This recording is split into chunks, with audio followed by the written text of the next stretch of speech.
ang mga salita ng mangangaral na anak ni David, hari sa Jerusalem. Walang kabuluhan ng mga walang kabuluhan, sabi ng mangangaral, walang kabuluhan ng mga walang kabuluhan, lahat ay walang kabuluhan. Anong pakinabang mayroon ang tao sa lahat ng kanyang gawa na kanyang ginagawa sa ilalim ng araw? Isang sali ng lahi ay yumayaon, at ibang sali ng lahi ay dumarating, ngunit ang lupa ay nananatili magpakailanman.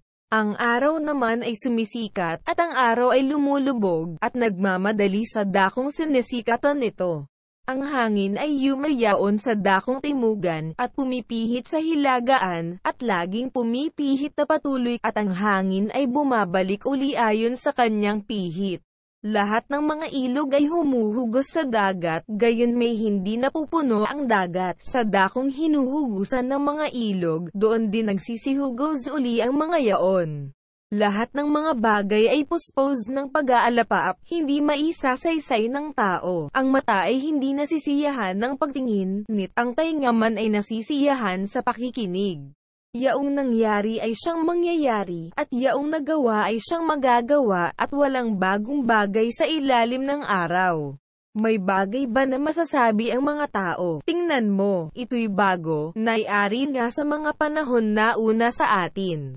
Walang alaala sa mga dating lahi, si magkakaroon man ng alaala sa mga huling sali ng lahi na darating, sa mga yaon na darating pagkatapos.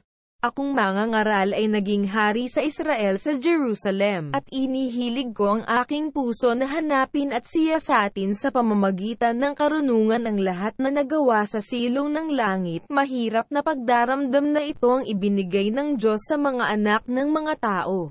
Aking nakita ang lahat na nagawa sa ilalim ng araw, at narito, lahat ay walang kabuluhan at nauuwi sa wala.